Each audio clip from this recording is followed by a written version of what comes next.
Home Trails podcast presented by me, Ultra Running Sam. Now, this podcast is part of the Home Trails media entity that encompasses our Home Trails documentaries. You may have seen them on YouTube, so where we interview famous ultra runners from around the world and in the UK at the moment. We film them on the trail and in the home, obviously, Home Trails. Get those insights into their training, big races they've done, and then just their background information. Try and dig a bit deeper into what motivates them to go and do these amazing things that they do. Also part of Home Trails is new for this year is our live podcast coming from big races. You may have seen us at the Spine Race in January. We were there doing our thing all week. Later on in the summer, we will be at the Lap in the Lake District, and then keep your eyes peeled for other races where we'll be popping up and doing media coverage for some big races, hopefully. So obviously we have a podcast now, so we'll keep doing this every week, keep churning out the podcasts with famous runners and people in the industry, anyone that we can get on that we feel that you might be interested in related to trail running and ultra running. So on with our guest. Okay, yes, we are recording. So welcome to the Home Trails podcast. Holly, is it Wooten or Wootten? Wootten.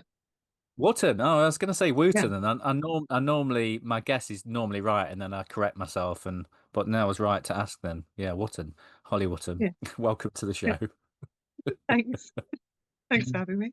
That's no problem. Yeah, so we've sorted the internet problems. We're all set up and mad rush to get on this podcast. But I wanted to get you on as soon as possible, if possible. If that makes sense. Yeah. Um, to try and get in there first. Have you done any of the podcasts? I have done a couple though. I think each time I've been chatting about it, there's just so much to unpack from last week that it's been like slightly different each time, or something else has cropped into my head and everything. So Yeah. yeah. Oh, that's good. So we'll get all of the refined story this time then from you. I'm not going to promise that much. No problem. We'll take what we can get. Appreciate you giving up your time. Right. No. So Holly, I was explaining before we hit record the usual question because you're a new guest on the podcast. It's your first time, so we have to ask the superhero question. So if we're all superheroes have an origin story, and if we're all superheroes in one way or another in ultra running, what is your superhero origin story? How did you get going? How get to where you are now and go back as far as you like, or as little or as much detail as you want to give? Yeah, a bit of a weird journey, I guess, to where I am now.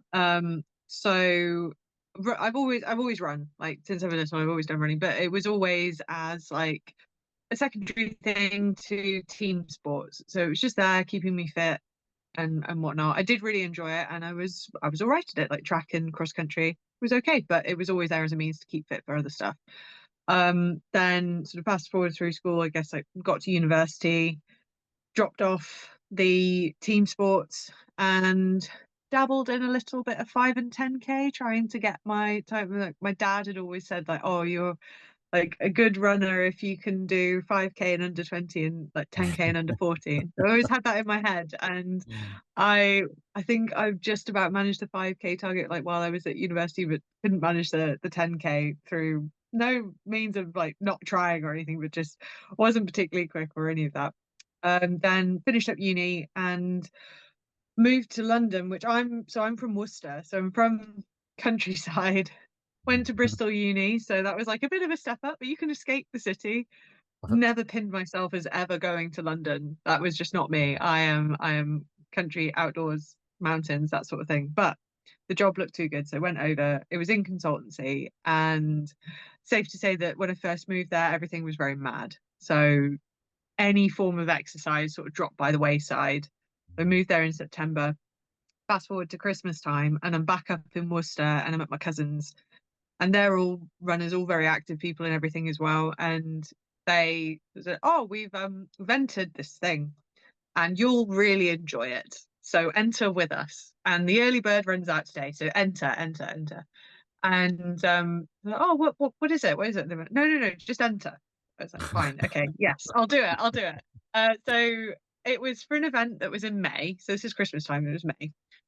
And it was three back-to-back marathons over 3 days on the Devon coastline. And at this point, they'd all run marathons. They'd done some trail races, all this sort of stuff. I had never run a marathon. I had never done a trail race. I had accidentally run a half when I was away in America because I got lost. But yeah, so it was a bit of a jump. Mm. And then on top of that, the tribe, who I was like starting to do a couple of things with them. They put out that they were doing the Hackney 10% project. So Hackney Half happened to be the week after the VO2 event for the Devon Coast Challenge. And they did a package where you could have a personal trainer, you could raise a certain amount of money, and you would do the Hackney Half. So like, perfect. If I've got someone doing a personalized plan for a half marathon, I'll be in better shape than I am right now for doing the three. Uh, and the reason why I'm kind of expanding on this story is because the guy still coaches me today. So Richard, he got plonked with me and sent out the message he sent to everyone that he was working with of what have you got in the lead up to Hackney Half? And my response was, well, I have three marathons back to back over the Devonshire coastline the week before. Um, Good Thinking challenge. that he'd say you're crazy, but he Mm. just said, "Oh, this is a cool challenge," and I guess that's kind of how we've gone from there. He's got he himself has a mountaineering background, but from his coaching and everything, it's been more track and road stuff. And as I've progressed through the years, after that bit of doing the three marathons, which I found brilliant, and that sort of sparked my whole love of multi-day. Mm. Um, I reverted back to doing road stuff because I had that thing in my head of need to do a sub 40-minute 10K, and then Richard was also sort of more on that sphere. But then I kept finding myself getting sucked into these amazing promotional videos of extreme, well, they now don't look so extreme, but like extreme weekend events, like going doing trail runs everywhere. And it just got more and more out of control, I suppose. And then the pandemic hit, and I was what all my clients were based out in America, and I kind of had a bit of an opportunity to go, well, I don't want to be in London. So I scarpered off to my parents in Worcester. Work then said, you're a pixel, your internet connection is not good enough, so you need to move somewhere. So I said, well, could I just move to the Alps? What's Mm. another hour time difference? And they were really great. They said, yeah, sure, because I was Wow. just doing remote calls anyways. So as soon as the first bit of travel opened back up in Mm. the very beginning of COVID, I scarpered off to the Alps. And then Amazing. I was only going to be out there for 2 months, but I got locked down and Mm. stuck out there. Conveniently. Conveniently. Such a shame. And I guess while I was out there, I was like discovering more and more and more of my love of running, and made a decision that I wanted to push it a bit more.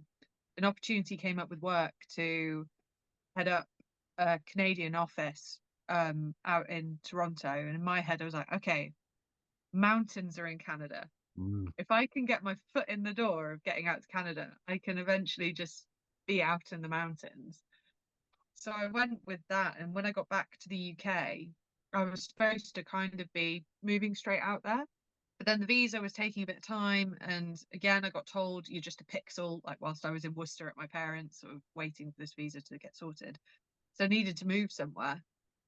Ended up going up to Keswick for a bit and just loved the mountains up Mm. here. Realized that I didn't need to go across an ocean to Mm. find the mountains Wow. that I wanted. Mm. 4 weeks became 4 months, became handing in my notice, and then running has kind of taken off from there. But yeah, so the short version, opportunity and circumstance. Yeah. Yeah, it The sounds like long version is all of that. it. That's amazing. So you never ended up going to Canada in the end then? No, no, I didn't. Yeah, it was an interesting moment, sort of saying to work, like, yeah, you've given me this amazing opportunity, but actually, not only do I want to not go to Canada, I'm actually going to quit. I Wow. didn't have another job at that point. I just knew that I needed to put that to one side, make a change in my life. Really wanted to, I really wanted to see what I could do with my running. I think like growing up, I'd always had in my head with the women's team sports and everything that I was doing, there wasn't so much money and everything behind it. So like, oh, it's all well and great like being good at these sports, but I can't make a career out of it. So I need to focus less on them. I'll do as much of them as I can, but it's all going to be for fun. I'll focus in on my academia. I'll focus in on getting a job. I'll focus in on all of that. And kind of did the sad thing of sort of crushing my dreams on the sports side. So I got to a point where I was like, this has made me so sad. If not now, when? I'm in a position where I'm very fortunate in the platform that I've made myself with the money that I made out of my previous job, that I can take this opportunity now. I don't want to look back in 10 years and go like, oh my God, why didn't I do it? So let's take the leap, see if it pays off. And if it doesn't, it doesn't. If it does, great. So yeah, great So to be up. at this point, had you sort of already had a lot of success at running then when you made this leap? So you sort of going from a well-paid job to something else, and what was the reasoning? So I I guess part of it was I don't know whether it was warranted or not, but I had sort of an innate confidence in that if I put the time in, I would be good. I'd had a couple of things that had gone well, um, but they'd gone well, but they weren't like lighting any fires or anything anywhere. It was like, oh, okay, well, I'm kind of like amateur and doing all right, and I placed highly in a few things, but they were only small events. Um, and so I took this leap, and I remember, I think it was like a week afterwards, I had the Keswick Mountain Festival, and I'd had in my head, I was like, okay, well, I'm going to do Keswick Mountain Festival, going to do the 50k there, and this was in the old UTMB ITRA setup, where if you got an ITRA score above a certain value in an ITRA race, then you could get elite qualification for OCC or for one of the UTMB events. So I had targeted this, but at this point I'd handed in my notice. I'd done that, and I'd gone, I am going to pursue running. I think I can do this. And this race was the one where I knew I needed to get a certain time, roughly, to get the score that I needed. And it felt very possible to me, but I don't know. There was definitely still a part of me going like, that you're just being silly. This is silly. Like this isn't you. And so when I did it and I surpassed it by quite a way, I remember afterwards, like I got back in, got into the car, got back to the Airbnb, because at this point I was living out of a suitcase, basically just trying to stay in Keswick. Didn't have a permanent place to be. I was moving around a lot. Got back to the Airbnb, pulled up, and just on my own at this point, just burst out crying because I was like, oh, okay, I'm not being crazy. I have done it. I've got what I need to do to get my spot, to get something that's known as an elite entry into this. Okay, this is a platform that I can be then working from. So yeah, I guess part of it was I sort of jumped into the unknown. I definitely had confidence in myself that it was going to go in the right direction. But yeah, I didn't necessarily have the definitive scores on the doors to say, yes, I am going to be a good runner. I think it was So just from other stuff. so it was a real like leap of faith for you then, but yeah, I mean, I've interviewed lots of people over the years, and normally people have a lot of like, imposter syndrome and self-doubt and stuff. But for you to have that confidence yourself, you must have been you must have been sure of your abilities and how well you're going to do, or did you still have doubts? I definitely still had doubts, and sorry. Oh, don't worry And I about guess, hey, sorry. You started something now. I know. Okay, right. Oh, no idea what he's suddenly seen out of the window that he can't look out of. Who are we But talking to? What's the this dog's is name? Flash. So it's a border terrier. This is Flash, and his sister is at the window, Dale. So she's looking like she's maybe seen something. So that means that he's Yeah, going to get something to all the chase. Yeah. exactly. Yeah, I suppose And I suppose it's kind of a thing that's kind of woven through a lot of everything I do, and definitely been the case with Dragon's Back. In oh, come on, in that I guess I feel like there's a dual kind of thing here, and that I have got this innate confidence, which I don't know where it's Mm, necessarily come from, but I flipped to yeah, massive imposter syndrome and being like, I have no right to think any of this stuff. Um, so I don't know. It's something that I back myself enough to trust my gut in taking a leap. mm, I'm not afraid for it to not work. Um, and I think that makes me more comfortable with the bit where I feel like yeah, this is imposter syndrome. Like I shouldn't be thinking these things. mm, I don't have the necessarily the right things behind me to back up why I'm feeling this way. And yeah, that was really really key with Dragon's Back, particularly as it was getting closer and closer and closer to the event. Because I'd had such a big goal in my head, and I was so strong on it, and I had been for years. And there wasn't necessarily anything that was suggesting that that was realistic. And so then, as I was getting closer and closer, I was partially feeling more confident, but partially feeling more of this imposter syndrome as well. That's It's only just a natural, though, I weird space to suppose. exist Yeah, in. yeah. But Yeah. so had this sort of been like a multi-year project of yours then that you were working towards? Yeah. So while I was down in London, so I spent a lot of time traveling with work and listening to, I think it was a Bad Boy Running podcast, Oh yeah. and I think Hugh Bradshaw was on it talking about Dragon's Back. Mm, And I was like, oh my God, this thing sounds mm, amazing. mm, And so then like watched everything to do with it, listened to everything to do with it, read as much as I possibly could on it. And yeah, I was just like, this thing sounds incredible. And for whatever reason, thought, I think this is something I could do, and I think this is mm, something I could be all right at. I mean, a part of that, I suppose, was when I did put my hand to doing the Devon Coast bit, it went mm, well. I came out of it unscathed, felt pretty good yeah. about it. Did an all right half the next week as well. So I felt like that format suited me. Mm, And I thought, well, if I work at it, if I go for it, then maybe this could work. And it kind of evolved a bit. And then it was like looking at it going, oh, well, like you've got Helene like coming first with Martin, and then you've got Jasmine coming second to Jim. And I'm like, oh, I think a woman could win this.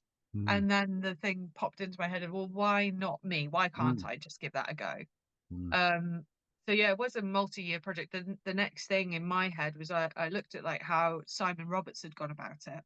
mm, No, oh, okay, well he did it before he went back to then win it. So like in my head, I was mm. like, right, that's what I want to do. I want to do a Yeah. year where Get I the go at it experience. and I get the feel of it, and then a year when I go at it hard. Mm, Um, and all the races and everything that he did. And then for me, because I went and did it in 23, and that was doing it as like a recce year. mm, And then Robin did as well as she did mm, that year and came third and just was so strong all through that week. That was mm, another thing for me of being like, right, okay, this could happen. And I had a number of the days on that went really well for me personally when I switched from the first half of the week I'd been running with a friend, and we've been like towards sort of mid to back of the pack, coming mm, in, setting off in the dark, coming in the dark. And then the last 3 days, because he dropped to the hatch thing, I then was running on my own and I was placing all right. I'm like, mm, hey, okay, this is off of no specific training for Dragon's Back. So maybe if I specifically trained for it, maybe it's realistic and we can give it a go. mm, So yeah, it's sort of been a growing thing for about 6 or 7 years, mm. which feels a bit weird that it's now all come to a head. But yeah, fun. Amazing. Yeah. It's so that sort of format of racing and then resting, if you know as much resting as you can get, that suits you. You know, like because there's not. Yeah, I say yeah. When you go into multi-day racing, you've got obviously the other end of the spectrum is where you don't stop at all, isn't it? So the like spine race and stuff like that. So does that, knowing that you're stopping at the end of the day and each stage being separate, is that something that you think sort of favors your skills? And are you good at like sort of turnaround recovery? I think so. I think at least even if it's just like in my head, I think I've always thought that I recover pretty quickly. Mm, I mean, I don't know whether part of that is because of the sports and everything that I played when I was younger and in doing a lot of tournament play and all of that, and often finding that I'd be performing as well mm, in the last match that we'd be doing as I was in the mm, first match that we'd be doing. mm. Um, What sport so was I that, by the particularly way? well Sorry to progressed. interrupt. So no, no, that's okay. So I played various different ones. So I did a lot of netball, did a lot of hockey, and then in my sort of final year of school, dabbled a bit in lacrosse, which is really, really good fun. Just an opportunity came up to kind of play that, and that's great, and involves a lot of running. Yeah, So that was really setting good. you up. But yeah, That kind of exactly, setting you up for exactly. running. Yeah. Mm, Yeah, yeah. Um, and when I was very little, I did a lot of tennis, and there was a lot of hours that went into that, and matches were really long, and you'd be playing mm, like one, and then you'd go off, and then you'd have to play another one. Even with track and whatnot, with having to do multiple heats for a race, or with mm, doing multiple events in one day, I think there mm, were just lots of things that were going on that then in my head, I thought I'm really good at just bouncing back and mm, keeping going and keeping performing at the same level. Um, and yeah, whether or not it's true, or whether or not it's just like the mental side of things of me telling myself that that's true, I mm, don't know. But it certainly felt like that was something that my body works well with, as opposed to yeah doing a really long effort, because I've not done a really long effort race yet. So I don't know how I'd phase with how I'd do with that or anything. But yeah, yeah, you might be even better at that. maybe, who knows? I'll have to find out. So how did you sort of then specifically train for it then? Because with you, you're not a million miles away, are you, from North Wales where you are? So did you sort of plan recce's before you did it the first year and everything like that, or did you just go into that first year and that was your Yeah. like recce long term? So the first year I went and recce'd the fun part of day five, because that's not too far away from Worcester. So I went down to my parents and went across. But other than that, I didn't That have like Penny time. Fan? Is that like Penny Yeah, Fan yeah, yeah, yeah, section? yeah, Yeah. Mm. across the fans and everything, which is great. So I went across and did that. But other than that, I didn't really have an opportunity to get across. So the work that I did pick up when I ended up moving up to Keswick was me and a friend started B&B, with the primary sort of thought of doing training weekends and running weekends Mm. and all of that. Kind of morphed into a bit more of a monster than that, and from the initial bit of thinking like, oh, I'll just be doing admin and marketing and kind of can be a little bit more free and all of that. I became sort of main housekeeper, and there's 14 beds, and it was a lot of Really physical busy. work. So I wasn't really able to get away all that much, and so that week then became like, yeah, this Mm. is the recce week for not just the route, but like for how camp is and Mm. various other bits and pieces like that. Um, and then that actually feeds into sort of how this year prep went. So last year, my back basically had enough with housekeeping. I ended up slipping a disc fairly early on in the year. Still raced pretty hard after that point, because I didn't quite realize what it was until Mm. everything culminated in OCC, which turns out was just a step too far, or just slightly too long on my feet, too hard underneath, and my whole body just sort of crumpled apart. So I had to take a good bit of time off of running, and did ARC 25 at the start of this year. And I'd only really trained to get to the start line of that rather than to race and get to the end. Um, but so that was the first kind of bit of feeling like I was starting to get back to where I was at like a high point of last year, where things were going well on the Skyrunner World Series circuit. Mm. Um, But after that, I was hoping that I was going to be able to build and build and build from there, but I had another flare up with work, with my back, and had to take a little bit of time off that resulted in me having to pull out of 3 peaks. Um, Thankfully, built things up so that I could do Scarfall Sky Race as a bit of a testing run. Then did 14 peaks in Helvellyn and was kind of building from there. But so it wasn't quite the ideal build up that I'd hoped for. A lot more time kind of getting my body ready rather than spending time out on the course. But I'm really fortunate with where I live because a lot of everything around here is very similar in terms of terrain to an awful lot of the Dragon's Back route. If I want to go out and I want to go and do something technical, I can go out and I can go up Sharphead or something if I want to do a very small version of Cribcock. You know, I've got a very, very, very tiny version. And then I've got more runnable stuff. I've got bogs. I've got all of that. Like I've got all of the what it's going to be like underfoot here. But I did make sure that I covered the course. So I did get out. 14 peaks was really important for me because that was serving as a recce for day one. So I did a bunch of testing with various things on that as well. Like during the race, I tried out wearing a particular type of shoes that I wasn't sure whether they would be the right ones or not. Obviously, you don't test things on race day, but this was a race supporting a race, so it was very good conditions to be testing things in for Dragon's Back. Tested nutrition strategy, also went horribly wrong.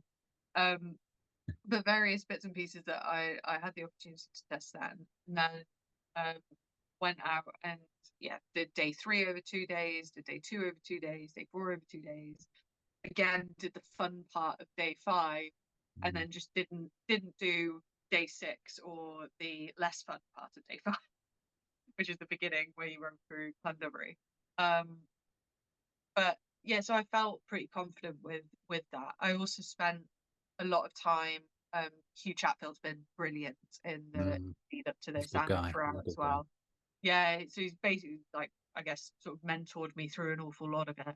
And so we spent a really long time going through the route on various bits and pieces, like talking about all the different lines.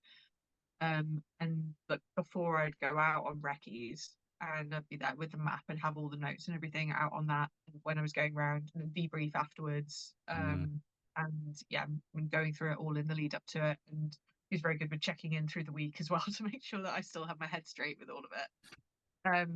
So all of that massively, massively helped, I think. It seems to. It sounds like you were like fully prepared, you know, to do your best. It wasn't like you'd sort of done it once and then thought I can win this and then gone back and just done it like a breeze. No, yeah, I think I really did my homework as best as I could with how everything was. I went into it feeling prepared, and I think that it massively helped through the week when I realized that the guys didn't know where they were going as well as I did, which was very helpful. Typical male thing. Yeah. I think that there are a variety of things at play there. I think I'd just been fortunate in that I'd done the route before, and I'd had the time to get out on it.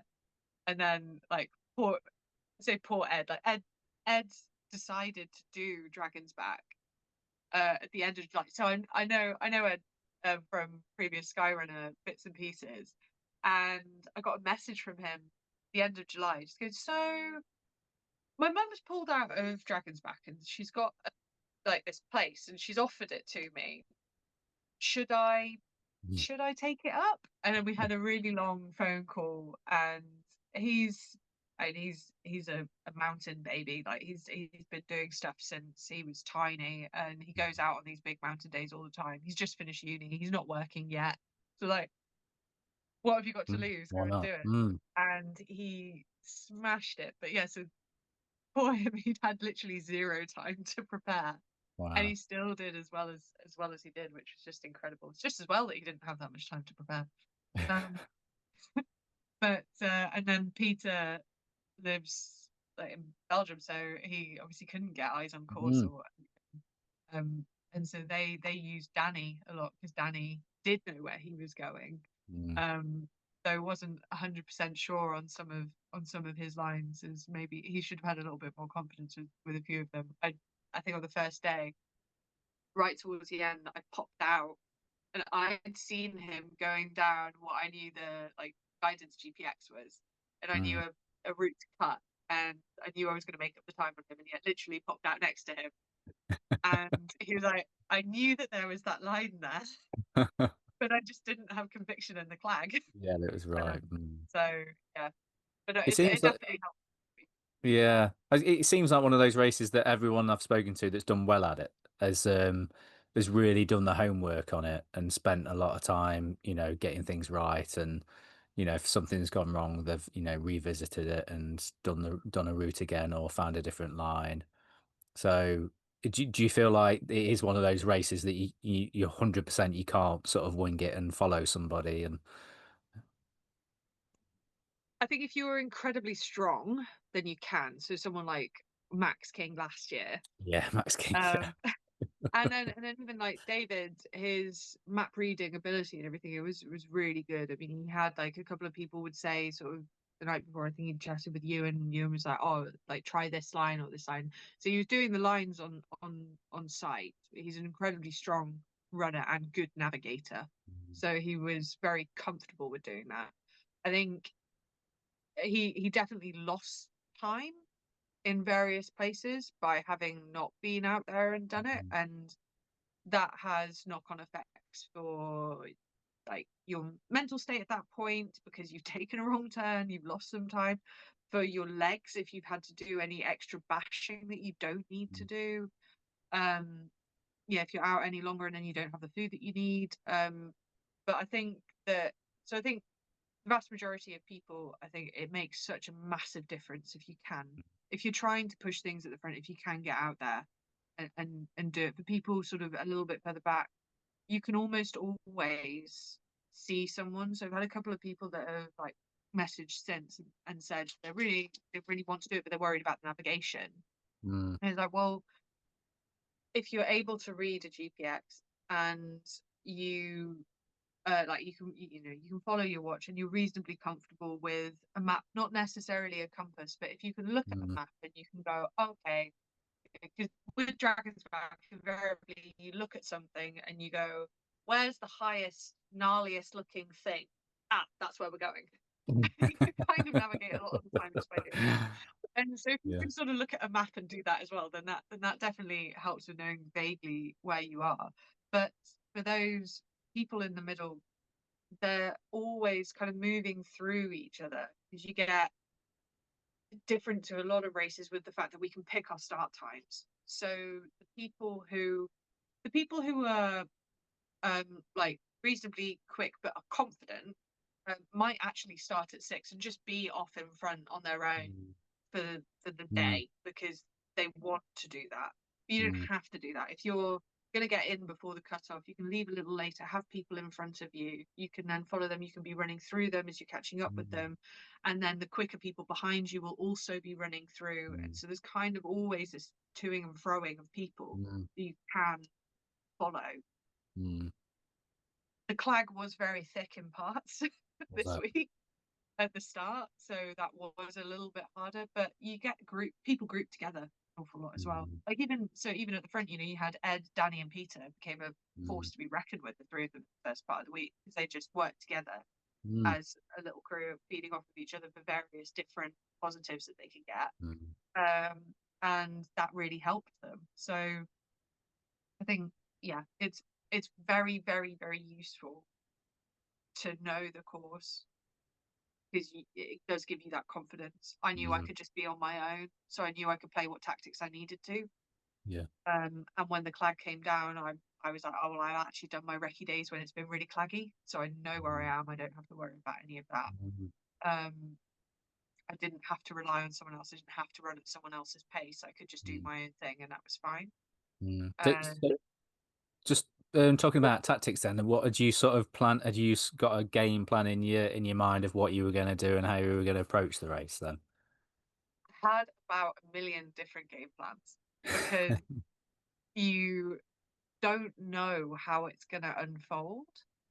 So my very, very first little bit of gameplay that I decided I was going to do was I went out on a recce. I say a recce. I went out on a little shakeout run on the Saturday, and I decided that I was going to run up to the first checkpoint because I was looking at it and I was like, oh, I think maybe there's like a little line. It's not really going to save any time or anything like that, but it might be a bit fun to Mm. early on go off the main GPX route, take a different line and get there maybe seconds ahead or something like that.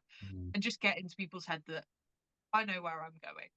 Mhm. Um, so I had that in my head. We set off. Oh my God, when we set off out of the castle, everyone was running like so I'm sort of where is everyone? I don't understand. Like no one wanted to run at the front. Then thankfully David came like surging by. And so we ran up the first little bit sort of together and then we got off the road and there were a bunch of guys, sort of like all of us together at that point. David had gone off, and I saw him take the line that I was like, "Oh, I'm gonna go off the thing and go that way." Damn, he's fast and he knows where he's going. So I was instantly trying to like replay what on earth am I gonna do like with today, and trying to work out what tactic to do next. Um, and so they all shoot off following him. So damn it, this is like everyone's going that way now. Most satisfying thing in the world. Ed and I were running together, we were just chatting away, and I noticed that they had overshot ahead of us, they'd overshot the turn that they needed to do to cut back up, then go across. So we had the wonderful moment of them having to turn around and come back to us, and we just going up the bit that we needed to go and around the other bit and up to the top. So that was I guess that was my first bit of like gameplay that I'd pre-planned. Was always going to do, but then yeah, from that point it was when, as we were going through the day, um, we were getting a little bit spread out and whatnot, and the flag came down. I thought I was really far back, and I decided to take a couple of different like lines that I wouldn't have done if we were all together at that point, just because they were a bit. I wasn't sure whether they were going to save me time or not, but it was worth Mm. the risk at that point because I thought in my head I'd fallen back loads.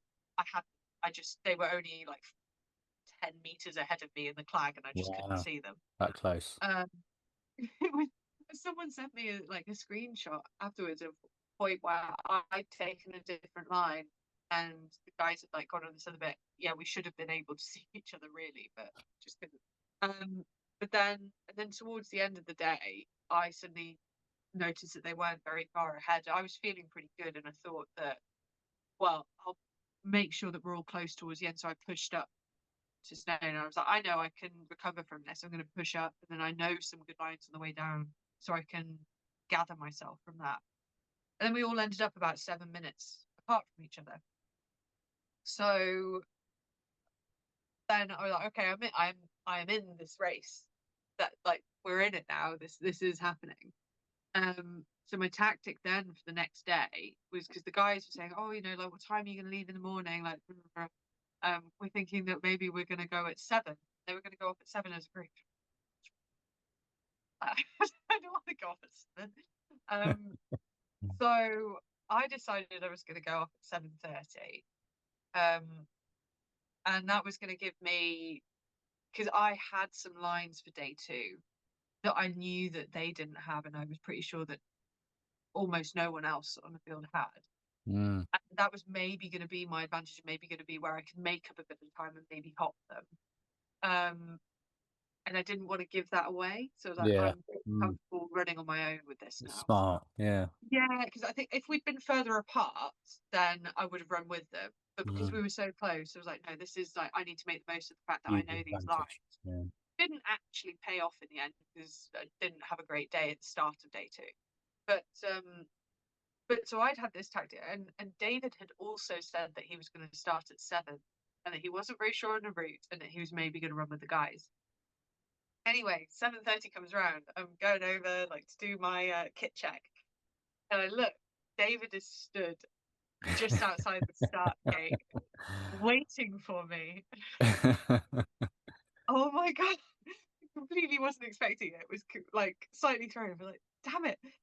Anyway, did my kit check. Then he must have gone to the loo or something. So then he wasn't there. Ran over into the start pack. saw James and was like, "Is he gone? Is he set off?" And I'm like, no, he's just gone to do something. I was like, right, don't tell him. And I just ran. And like, because I then knew, I was like, I need to get to this point after the water point and after the reservoir after that, where I was going to take a line that I checked with Ian Stewart the night before because I wasn't 100% sure on it. And I'm like, is this okay? He okayed it. So that's the course director. Um, and so I had in my head, I think I got myself a little bit psyched out with this. I was like, I need to get to this point before he sees me. He is not taking my line. And I just had that in my head the whole morning. Um, so yeah, that was a bit of fun. And then day three, I guess, was kind of similar in I wanted to set off not with the guys because I felt that there was a point at which I could start making up a bit of ground on them, which was towards the mid and the latter section of day three, which I did, but I lost slightly too much time on the first bit. The real gameplay for me came in with day four. So initially, my ideal plan for the week had been to be able to take it pretty easy up to day five, and then sort of hammer it over the fans, um, and sort of take the race there, but get there in one piece. But I'd slipped a bit back from the lads after like at this point in the week. So whilst I hadn't really lost that much time on them on day three, I'd lost quite a bit of time on day two. And I knew that I was good with day four. So there's no time saving you can make on day four. There's no good sneaky lines or anything like that. It's just a fast day. It's road or bog / tussocks. There isn't really much in between. And I'm good with bog and tussocks, and I'm not bad on the road either.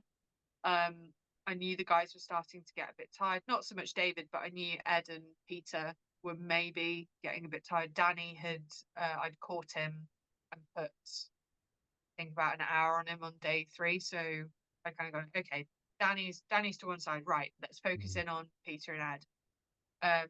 So I let them set off earlier, which again turned out to be very funny in that when I got to the start, the team that were there just went, Holly, don't go up the big hill. What do you mean? Don't go up the big hill. Don't understand. The first part of the course is mandatory. What are you saying? And then it dropped on me. I was like, oh my God, they've followed last year's route, haven't they? They're like, yeah, Ed and Peter followed it. We then warned David, and David also followed it. So I knew that they were all going to get a time penalty. I didn't know what the time penalty was going to be. I didn't know how much time they were going to lose or make up by doing the cut that they were going to be doing. But that was a nice little, I guess, boost that I had at the start. And I'd had a chat with Hugh the night before because my nutrition had been really off all week. I mean, the day before on the top of Cadder, I'd been really sad and moody, and then I realised it was because I hadn't eaten in the rain. So I'd made a pact that I was going to stick to a nutrition plan no matter what. It was like, feel sick, eat, feel sad, eat, feel anything, eat. Just eat constantly. Yeah, any emotion, eat. Yeah.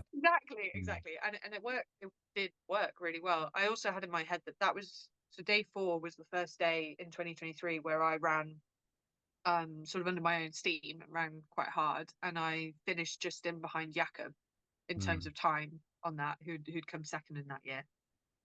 So I was pretty confident that day four was my day, and so I went at it.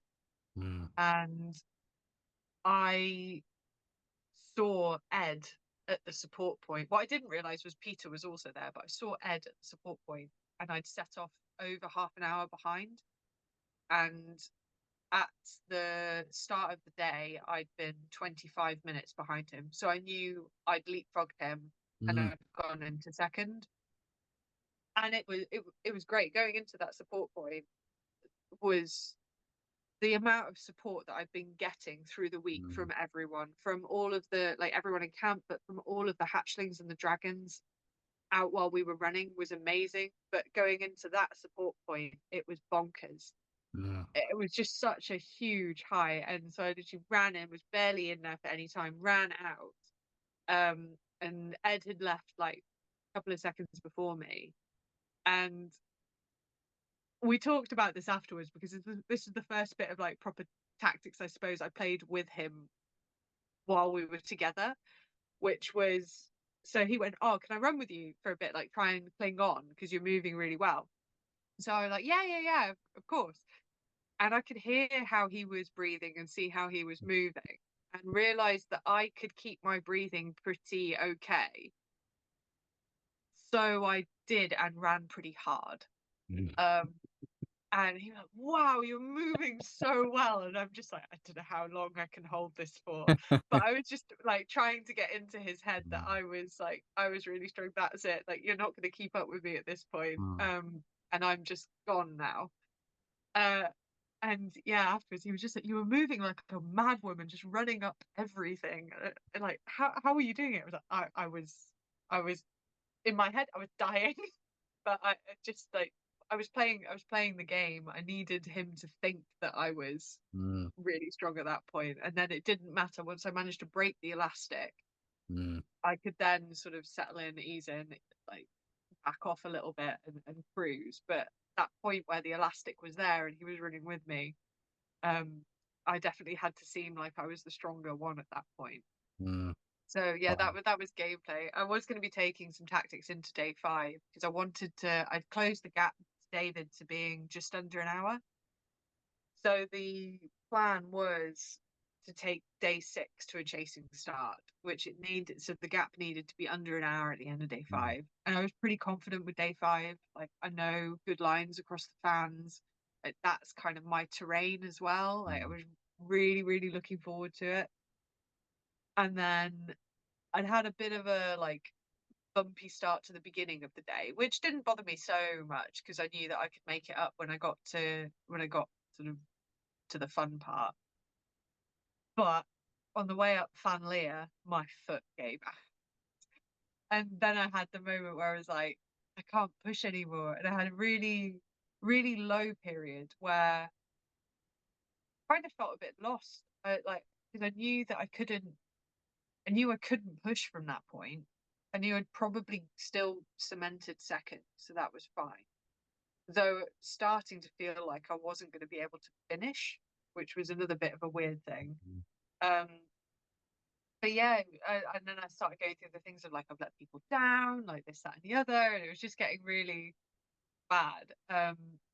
Thankfully bumped into like caught up with Ed at Story Arms and ran up Corndu with him, and that kind of like, set things right and just got in for that day.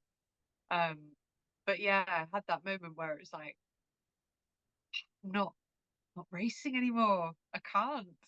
Mm. And it was kind of hard to get my head around that. But no, there was a lot going on all through the week. A lot. I think Mm. Shane had a really fun time after day 4. He was whizzing around camp with such a sly look on his face. And there was one point where I was chatting with David. So I'm the closest person to David at this point. We're within an hour of each other. I've had a really strong day. And Shane just comes walking past. So David's got his back to Shane. Shane comes walking past and has a really cheeky look on his face. Goes past, and then about 5 minutes later comes over. He's like, "So, how are we?"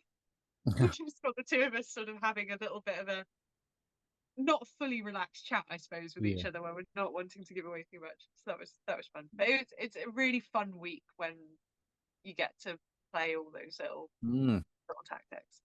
It's interesting that so my question of whether you had a game plan, it was a bit naive, wasn't it, after hearing all of that? It all like changes and evolves, and you kind of have to. It was. I'm so pleased and thankful that I got that opportunity to Mm. have that. That there Mm. was this like toing and froing. There was a point where I thought that it had gotten away from me, after day 2, and then kind of Mm. coming back into things, Mm. and yeah, it was a brilliant experience that I got all of that. So I'm Yeah, really yeah, and the result, the course record, what was it by 3 hours, was it? Yeah, which I didn't realize that there was a course record. Um, like Shane mentioned it after day 4. But yeah, I hadn't realized that that one existed, because the course does slightly change every year. I mean, the stats are Mm, roughly the same, but the route slightly changes. So yeah. I hadn't had any realization, but I'd had a few people after that point were asking, well, a few people before that point were asking, like, what's motivating you to keep going? You've got such a gap. And a few people after that point were going, oh, are you motivated because you're going after the course record? Mm, And in answer to both of those things, I was never ahead. I was behind the entire week, because I was always competing against sort of the overall race. mm, Um, and yeah, I had no idea about the course record. But again, the thing that was motivating me to keep me going forwards was chasing down mm, the win, mm. which in many ways I failed. I failed. My goal for the week was to win, and I didn't get that. But um, I'm so pleased that I got to I did get to challenge. It wasn't crazy thinking that I could compete. It Mm, was a competition. There was bits where we were both sort of playing a little bit with each other. mm. So yeah, that even though I failed, in many Uh, ways I did. Yeah, so it made me think when I saw um on your Instagram page, so in your little bio bit, I thought it was quite telling that you'd put next to Dragon's Back 25, and you'd put the second place first, and then obviously the first and course record as secondary. And I was like, oh, that's wonder why you've sort of put it on like that. But now you've told the story, I kind of understand that, that you weren't. We were you happy with, obviously, with the course record and the win, or are you kicking yourself that you didn't get the overall?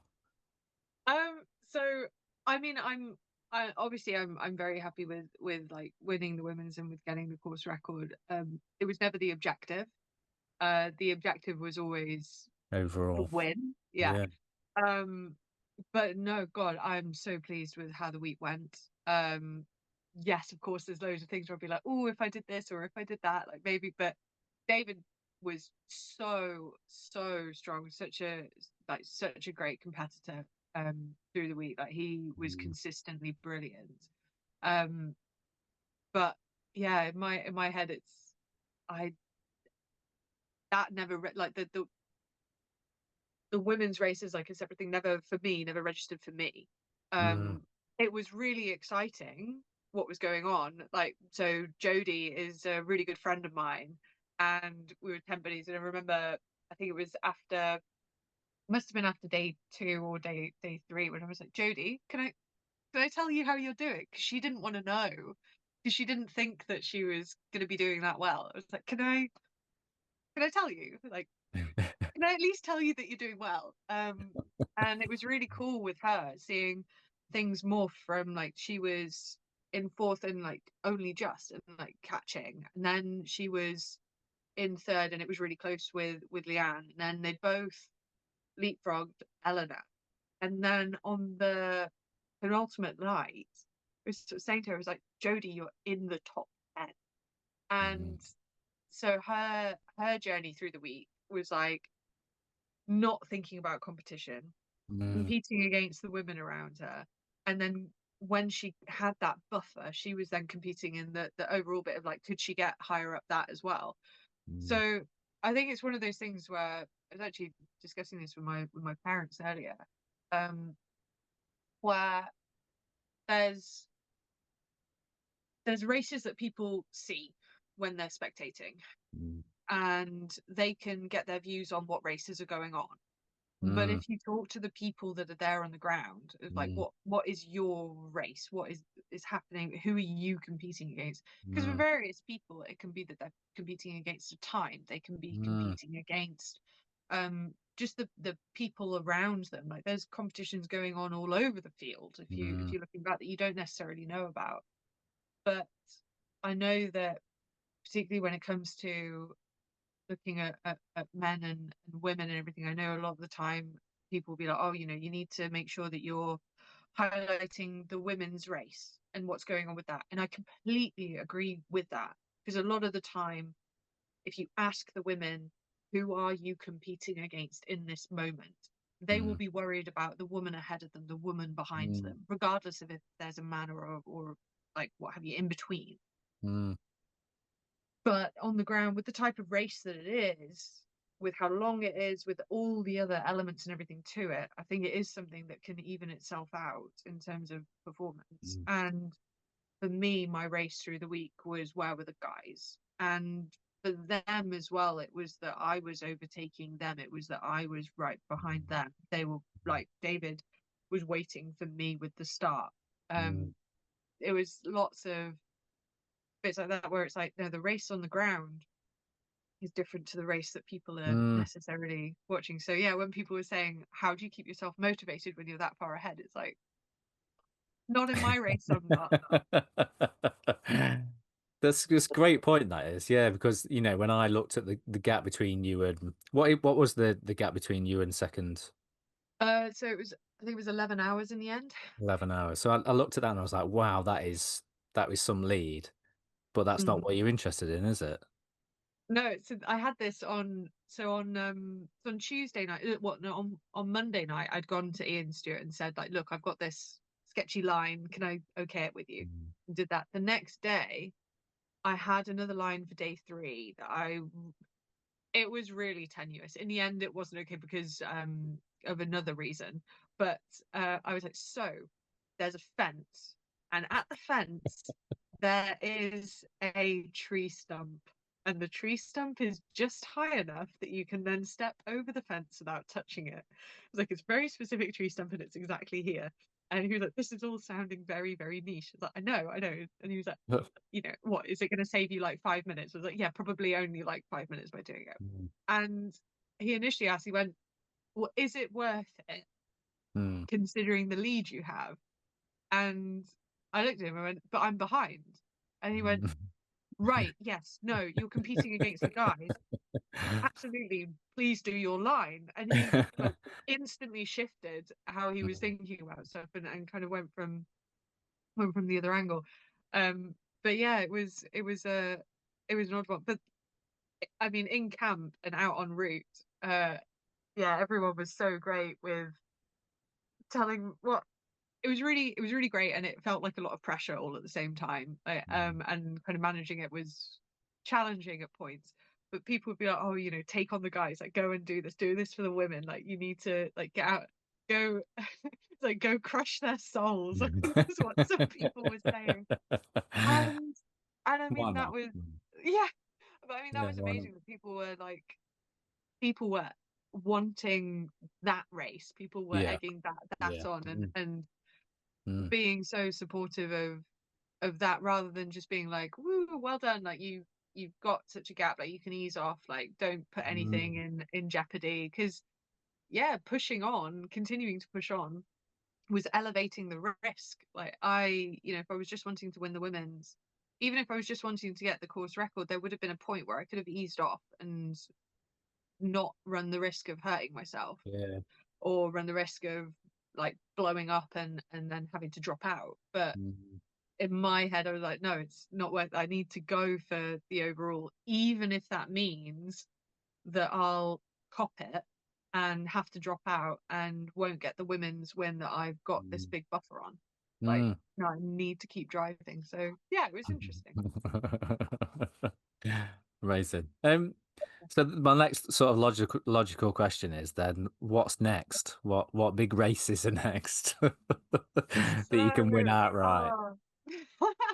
um, gosh, I don't think I'll be doing anything for a while that I'd be able to win outright with. But I don't know. I think so. I have OCC in the calendar for next year. That's in part to put right the mess that was last Mm, year with my body falling to pieces. But at the moment, that is the only definitive thing that I have in the calendar. mm, And this has been such a long process that in many ways I've not been able to, and in many ways I've not wanted to look mm. past Dragon's Yeah. Back. I wanted to be so focused in on it. And then I've not really known how my body is going to come out of it either. Yeah. Mm, Um, Now that I'm the other side of it, I'm now in that post-race phase where, well, so if you'd asked me during the day on Saturday when I was running, uh, do I ever want to run again? I would have said no. Would have been, I don't want to run again. I don't want to race again. I never want Yeah. to come back to Dragon's Back. This is the worst thing in the world. But now I'm in that like post-race state of like, give me the next challenge. I'm so Active. excited. I want to go and do something. So I am aware of stopping myself from signing up to just about everything because that's also not okay. But no, looking to next year, I'm thinking, so yes, OCC in the summer. I'm thinking maybe before that I might I might want to try something a bit longer. Um, I think one of the big things that I learned this week is I can go pretty deep into the pain Mm, cave, and I'm fine with that. mm, So maybe actually with single stage racing, longer stuff might mm, suit me. mm, Who knows? mm, So I might be looking at doing something over 100K, maybe in April. I'm not sure. mhm, So we'll see. Um, but yeah, I think I'm trying to sit with last week for a bit. I've still not processed it. mm. I'm like the amount of waffle that is coming out of me about it is ridiculous. Um, so yeah, I'm not 100% sure yet. Not a great answer. That's great. I mean, because obviously, if you know, for people that listen to this podcast, that is can be very spine race centric. So it's that I'm always sort of gauging, and you know, with previous Dragon's Back winners like Robin, you know, she's then moved on to trying the spine, hasn't she? And she's, you know, she's done great. She's done brilliant. So maybe that's in your future. I think at some point I would love to try the spine. I think it's probably a number of years from now. I think I really do love stage racing. I do love the faster element of it, I guess. Mm. Yeah. Um, so I think I might dabble with shorter, faster stuff for a bit with Mm. a few longer, but not that long Mm. things. And then yeah, maybe further on down the line, try try try something like the spine Yeah. because it does, again, that's one thing where every year I watch it, like doing all the dot watching, watching all of the episodes, everything, and have to try and remind myself that I have other goals that I need to do and Mm. stop myself from trying to sign up for it. So yeah, um, I think it's at some point I will give in, just not Yeah. quite yet. Mm. Yeah. No, it's fair enough. You know, if you're comfortable with the distances you're doing and you're clearly good at it, aren't you? So why not sort of, you know, pursue that avenue until you feel like you've Mm. done everything that you want to do with those distances and then try something a bit longer if you but only if you want to. Yeah, yeah, yeah. The world There's is your just so oyster. many different things to do. There is. That's That's the thing about ultra so many running, isn't it? races, not enough Yeah. days. Not enough time, not enough money. Well, yeah, this is true.